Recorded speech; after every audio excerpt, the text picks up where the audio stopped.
Now to the latest on the Trump administration's efforts to dismantle the Department of Education. Now Rhode Island's top school official is speaking out. Education Commissioner Angélica Infante-Green joined a panel of officials in Washington, D.C. yesterday, hosted by Washington Senator Patty Murray. They talked about the fallout they're seeing across the country as President Trump and Education Secretary Linda McMahon hollow out the department. Sophia Szabo has more on their concerns. Well, it's no secret that President Donald Trump wants to take a sledgehammer to the Department of Education, but now we have a better idea of how he wants to do it. Last week, the administration released their recommendations for federal funding in the 2026 fiscal year, sparking more concerns from Democratic leaders. Where to begin? I mean, U.S. Senator Jack Reed facing a panel of education officials on Capitol Hill Tuesday evening. Rhode Island Education Commissioner Angélica Infante-Green was one of them.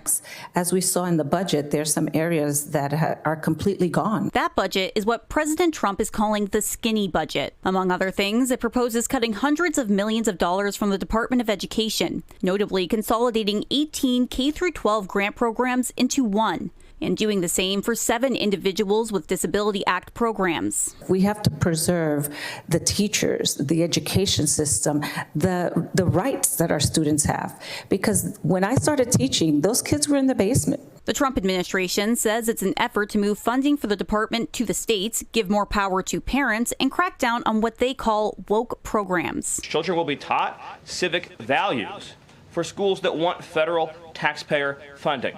So as we close the Department of Education and we provide funding to states, we are going to make sure that these funds are not being used to promote communist ideology. Commissioner Infante-Green says Rhode Island has seen strong signs of academic recovery in the years following the pandemic, and cuts to the department would jeopardize that momentum. At the Rhode Island Department of Education, federal funds make up over 15% of our budget. States cannot do it all alone. The insight and expertise that our federal partners provide is irreplaceable. In a statement, Education Secretary Linda McMahon wrote, quote, "President Trump's proposed budget puts students and parents above the bureaucracy. It reflects the historic mandate I've been given to serve as the final Secretary of Education." Now, charter schools were one of the only institutions to avoid the chopping block. The budget proposes $60 million in additional funding for them. In the newsroom, Sophia Szabo, 12 News.